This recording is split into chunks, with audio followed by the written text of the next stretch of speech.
Jimbo, the Nimi Jones on the Monum Jimbo, Gada. Bagger Dorgum Zando, Germer, Door, Tomba, Jan Lagisha. The General was telling his young George Larman, Jimmy Banzo around. Who can get to bamboo, Shinji, Logo, get to bamboo, Shinji, Logo, get to bamboo, Shinji, Lo. The supreme, profound, and sublime Dharma is difficult to encounter in the Being Yangs. Now I see it, hear it, receive it, and kept it. I vow to attain the true meaning of the Tathagata.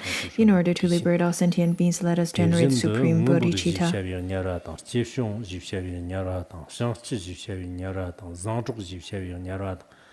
Merlan Zivshavia Nyarata, Meke Zivshavia Nyarata, Merta Zivshavia Nyarata, Mezuk Zivshavia Nyarata, Mera Zivshavia Nyarata, Merdo Zivshavia Nyarata, Memer Zivshavia Nyarata, Merdoma Zivshavia Nyarata, Me Shargut Zivshavia Nyarata, Sakchak Zivshavia Nyara, Sakchak, Sakchak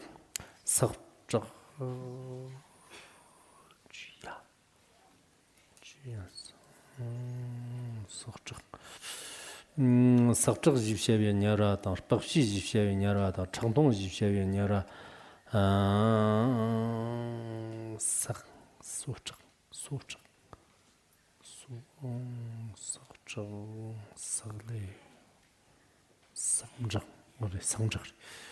Samjak Zivshavia Nyarata, Pakshi Zivshavia Nyarata, Changtong Zivshavia Nyarata, Lakchak Zivshavia Nyarata, Kangchak Zivshavia Nyarata, Serlok Zivshavia Nyarata, Mekim Zivshavia Nyarata, Chaktim Zivshavia Nyarata, Mekyan Zivshavia Nyara La Sokba Yopa Teta, Susur, Layan, Tele Mavia Nyara Chongwa, Chigdang, Nidang, Samdang, Genev, Gyartung Vartar, Namjang Manjava, Namba Tatat Patama Yodo, Shanchu Sanwa Sai Nyambu, Papa Kendo Zambola, Meba, Papa Lagan, Donald Lon Zawalang, Simson Namji, Dibashipi, Ligi Nawayano, Deang, Ligi Nibana Shinde, Shinde Chevi Shir, Shinde Chevi Shir, Rib Lekian, Pam Toatan, Yamso Lekian, Tanzapata, Pagbar Namji Lamkian, Pagbi Lam Namkian, Jabber Shina, Semchinji, Digby Le Chung Yang, Magnum Yam the Simber Moshat, Shivi Jis, Chanik Sam Yang, Chizu Meper, Ligi number member, Yamsum Yon Gero. Pa Stavi Nyenye Yan Chevice, Lam Susur, Girti, Jover and Gerva La, Gatchet Johnson Chapter Gerian, Rung, Le, Narman Nyonale, Zangi Lembir Cap Mamchi, so the Katandra, Santi Jim Talaten, Digbil number Membi, Tonam, Dipilcon, Tamba Yinla, Pagbe Yang, Tertar Samber Sar, Deni, Shantu Sanwa Kundu Zambu, Lander, Meba. The Kachi Togma, Mepani, Nansung Sumgi, Lady, number of Bayons, Sinaya, Maon Digi Tami Semjan Namgi, Lingan Bishopar, Narpani, Sanji Lamla Dropi Chet, Terter Tamba Yeno, the Nijansu Sanwasai Yambur Mebam Pabala, Yanyari Semjan Namgi, Digby number Mamban and Dartate, Nyaran Gajigna, Semsin Gistint in the Tirtan de Jean Moata, Nyaran Gajigna, Dugbu Semjin Gisnian Lane, Ter, Nojan Namgi Zavada. Nyaran Gajigna Slanga Chimbo Chukur Ki Nand Dugbu Semjan Namgi Len Sepada Nyaran Gajigna Zandir Doma Raptan Barva Digjan Semjan Terin Kitub Chigbata Nyaran Gajigna Raptan Barvi Meschi Digjingi Semjan Teta Nyabr Meschi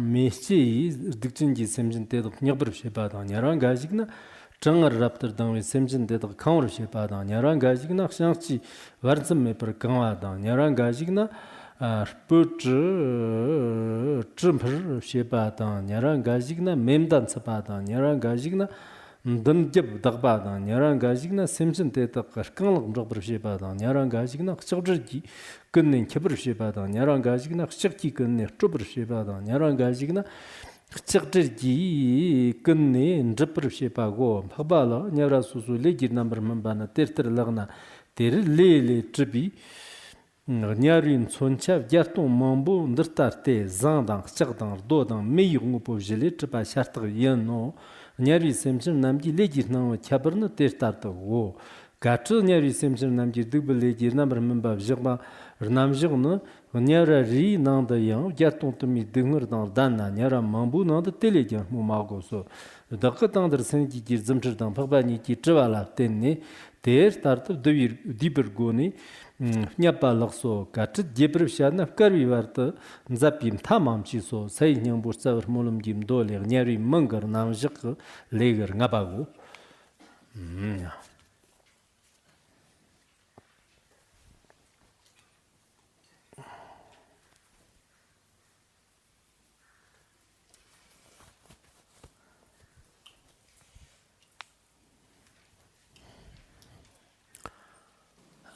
下面我们讲 Now let us begin our class on Ksitigarbha Sutra.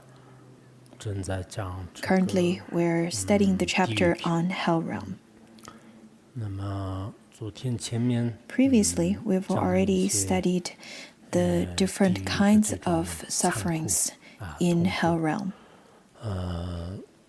然后我们作为人的话呢 As human 现 beings, 在没有堕入 I 到 know 三 that 世当中 I think we should consider ourselves as really fortunate, especially we're not 应该是 in Hell 非 Realm. 常幸运的 We should definitely 可能有 consider 时候会有 ourselves 各 as 种各样的这个 fortunate. 心理的痛苦 身体的痛苦 I think 但是这些 that 痛 we 苦 do 的话 have 就像亲友说的 different 那 kinds 样 of sufferings 就 and 是 pain 根本 in human realm, but 没办法 that is really 就是用我 nothing 们这个 compared 世间 to 的 hell realm. 任何的 According 痛苦 to 就是做比 letter 喻 to 所以说 friend, 呢 it says that 我们 if 人 one 间 were 经常 to 说是 experience 像 the suffering of 地狱一样 300 就 spears 是特 and 别特别的 daggers 痛 to 苦 pierce 实 through 际 their 上的话 body, 呢 that kind of 我们的 suffering is 痛苦 nothing 应该 compared 说 to 是 the sufferings 与地狱 in 这 hell 个相 realm. 比较起来的话那就是特别轻啊 So 这一点 the sufferings that 大家 we 也应该 experience as human 清 beings 楚 in human realm is 那 nothing 么我们 compared 今天 to 呢 the 继续 beings 继续讲这个 in 地藏 hell 经的 realm. 话我首先就是简单讲 So 一下 let's continue with our class on 地藏 Ksitigarbha 地 Sutra. 藏相的这个功德 First of all, 就 I 以 would 前 share 在 a 那个 story 汉 of 朝 the 的时候 merit 呢就是说 of 是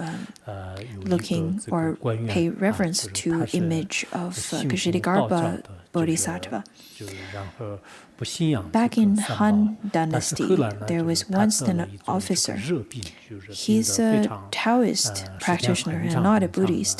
然后他 And 的 later 妻 he 子呢 got 就是 really 信 ill. 仰这个三宝的 His 就为了 wife, 为了 however, 治好 is 他的 a 病呢就是 Buddhist, 他就 and 求那个求 she 天啊就是求欢喜天 then 然后后来就是 supplicated 他得到 and 的答案 prayed 呢就是 to the 说是 celestial 如果一 beings. 天之内能造那 And 个 then 地藏菩萨的像的话呢他的病呢 She 就是会 got 痊愈 the 的 answer 然 saying 后后来 that 就是他 if 回 she 来 were 之后 to 呢就是 build, 他就 if 告诉 her 他的 husband 这 were 个 to 丈夫 build the Ksitigarbha 她的丈夫的 Bodhisattva's 话呢， statue 就是 or 她的丈夫 image 呢 within one day, 他愿 he 意 would 接 be 受这个 cured 发 from 这 his 个愿， illness. 就是他 After 发愿就是一 she 天之内就是造这 got 个 the 像 answer and she 但是 got 暂 back 时来 to 讲 her 呢，就是 husband 他 and 不 told 想 him 做 that 就是发誓愿发 her 愿，但 husband 暂时可能也许他病得也比较严重。 maybe 他说 because 如 he 果我 was 得到一 really 些这 ill, 个感应的话呢， he 我可以 was 这 willing 个 to build 想 that 办法就是造， statue, 就是我 but 才 he was 可以相 unable 信 to do that 后来呢，就 at 是 the 可能 time, maybe 病了一 because 段时间之后 he was too ill to do 她 that. 的丈夫呢已经死了，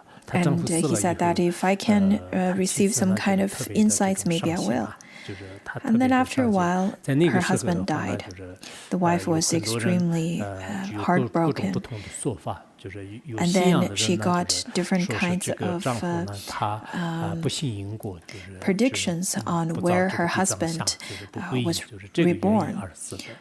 然后没有 Some 信仰 said 的人呢， that 就是说是因 her 为 husband must have been 他的 reborn 这 in 个死 hell 亡呢， realm 就是跟他的 because 这个 he 妻子的 didn't 信仰 want 有 to 关 build 系， the 然后 statue 各 of 所分 Ksitigarbha 不同的。 Bodhisattva and 而他的 didn't 这个 take 妻子的话 refuge. 呢， And 就是 for the 很 ones 希望呢， doesn't 就是他 have, 复 for 活 the 了。 ones didn't have 不过呢，就是 faith, 在过 they 了这个 consider 一 that 天 her 一夜以 husband 后啊，就是一周以后 may 的 have 话呢， relation, 他就突然这 her 个 husband's 醒过来 death 了。 may 他 have something to 醒过 do 来了以 with 后呢， the 就是跟以 wife's 往的 belief. 人呢，就是好多 After 地 a 方都 day 是不 and a 同的，就 night, 是他 her husband revived from death, and after he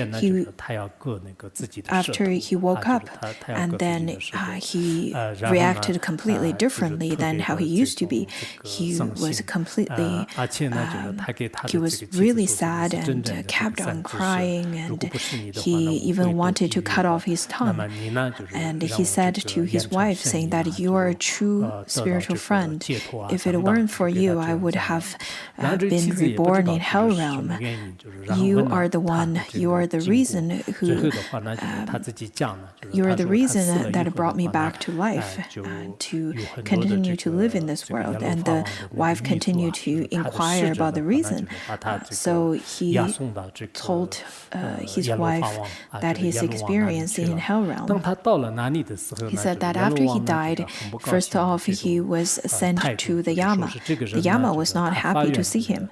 And the Yama said, I know this person. This person made the vow to make a Ksitigarbha Bodhisattva's image. And he hasn't done that yet, so you're not supposed to escort him to me. And then the Yama slapped on the guards of Hell Realm. I think the Yama must have a really bad temper. And the Yama then later told this person, saying that because of your wife, because of her kindness, you made the aspiration to make the Ksitigarbha Bodhisattva statue, and that would benefit sentient beings quite a bit, quite a lot. Do you want to go back to human realm and do that? And he said yes. Then Yama escorted him back to human realm, and then he woke up. He then thought back at the time where he slandered the Dharma, and that's why he wanted to cut off his own tongue, because he slandered. So he said that he has to cut off his tongue that used to slander the Buddha Dharma. His wife was quite wise, and she said that if a person makes a mistake, you should correct your mistake, just as if a person falls, then he should stand up where he fell. By cutting off your own tongue doesn't really make any difference. We should make the Ksitigarbha Bodhisattva statue. On one hand, you can make confession. On the other hand, it would benefit other beings as well. After listening to his wife, he built the Ksitigarbha Bodhisattva's statue within one day, and he made offerings to that statue, as well as encourage others to also make offering and pay reverence to that statue. In this story, and very similar to the other stories that's related to Ksitigarbha Bodhisattva, we can see that many people died and then went to the Yama, and they got all different kinds of experiences. Of course, each story has their different focus. And this story focused more on the kind of person who didn't have faith in Ksitigarbha Bodhisattva, but vowed to make the statue of Ksitigarbha Bodhisattva. So even a person doesn't really have true faith towards the Ksitigarbha Bodhisattva, then he doesn't even need to fall into the hell realm. So nowadays, we can definitely either make or purchase a Ksitigarbha Bodhisattva statue. Later on, if you have a good condition to make offering to the Ksitigarbha Bodhisattva, or build Ksitigarbha Bodhisattva in your own shrine hall or in monasteries and so on, then it would be really beneficial to the sentient beings as well as yourself, because it would be even better, even more meritorious to encourage others to practice virtuous deeds. So this person wanted to confess, and he even wanted to cut off his tongue to make the gesture of making confession. There are people who showed a genuine regret of the previous negative karma they've created, and then they would blame that onto their tongue because their tongue made them, because they used their tongue to slander the Dharma and created negative deeds. Throughout history, we see that there are great masters who also wanted to cut off their tongue because they slandered the Dharma or created negative deeds because of their tongue, such as Shvargosha, such as Vasubandhu, and also Manjushri Mitra, who wanted to make confession in front of Garab Dorje, and he said that he wanted to cut off his tongue. And his guru said that there's no need of cutting off your tongue. It might be better for you to create more shastras, to write more shastras and texts for the sentient beings. That would be of great benefit for the sentient beings. There are people who created negative dharma, negative karma, because they did not know dharma. Therefore, in such situations, I think it's unnecessary for us to cut off our tongue or harm ourselves. It might be better for us to make confession by making image of the Buddha, or write shastras, or write composed texts, or propagating the Dharma. In this way, it would be more beneficial. The previous teaching given by the wife was really useful and was very good. It says that wherever you fall, you should stand up from there. That means that you should correct your mistake. If you really enjoyed eating crabs, then it would be the best to make confession by relief life, because that's how you could make up your mistakes. You should stand up wherever you fall. So over here, we've learned about the merits of making the image or statue of Ksitigarbha Bodhisattva. For people who didn't have faith initially, they could be saved by Ksitigarbha Bodhisattva. So that's because of the inconceivable blessings from him. On one hand, he could transform the set karma. That's something that is very unusual, that cannot be done by other bodhisattvas. On the other, he can avoid being reborn into the lower realms, especially hell realm, because Ksitigarbha Bodhisattva has a deep connection to the beings falling to hell realm, and he has the power to save those. If we do not have the blessings, if we do not receive the blessings from the bodhisattvas and Buddhas, then we would definitely feel terrified when we talk about hell.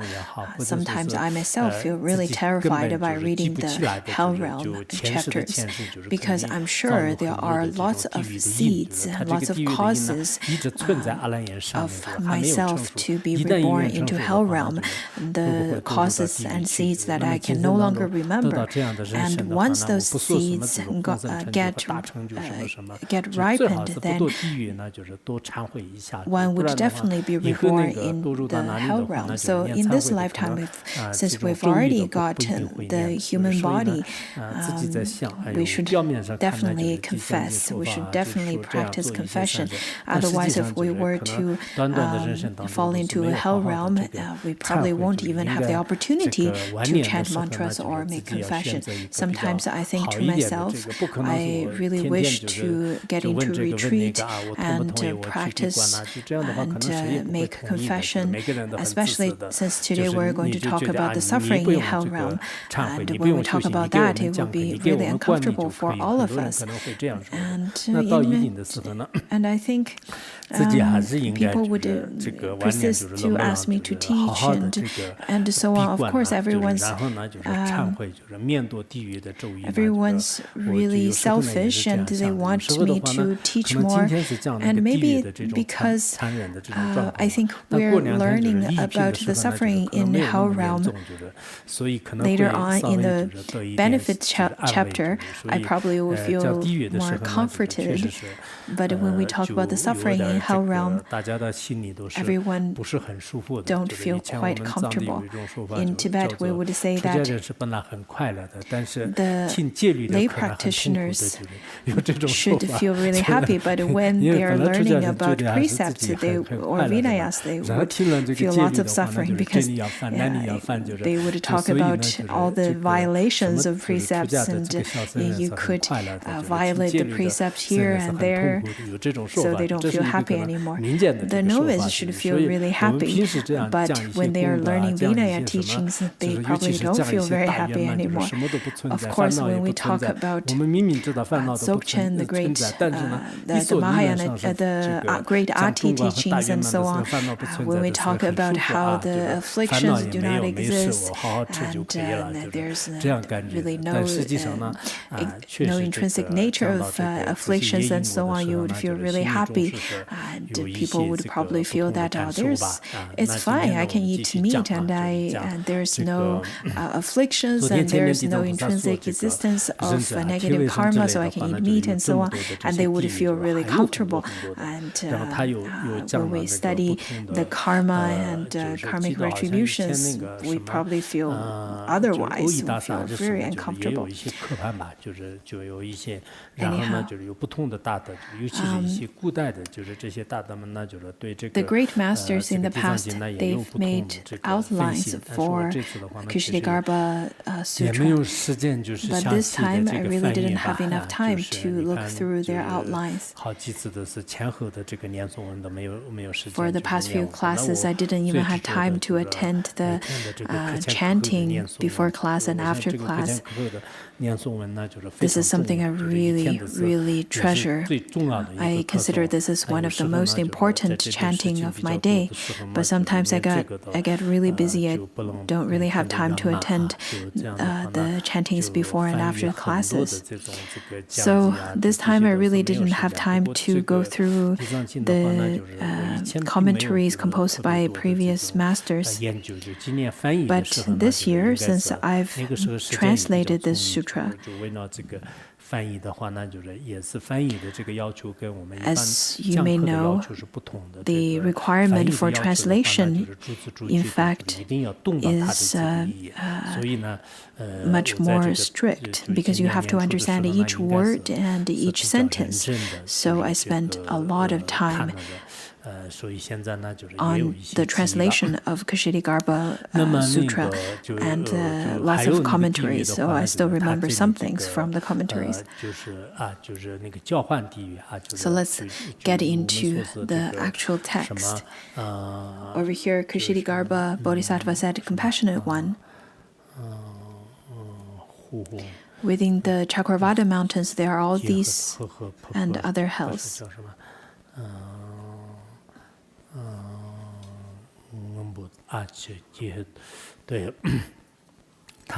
There are also willing hell.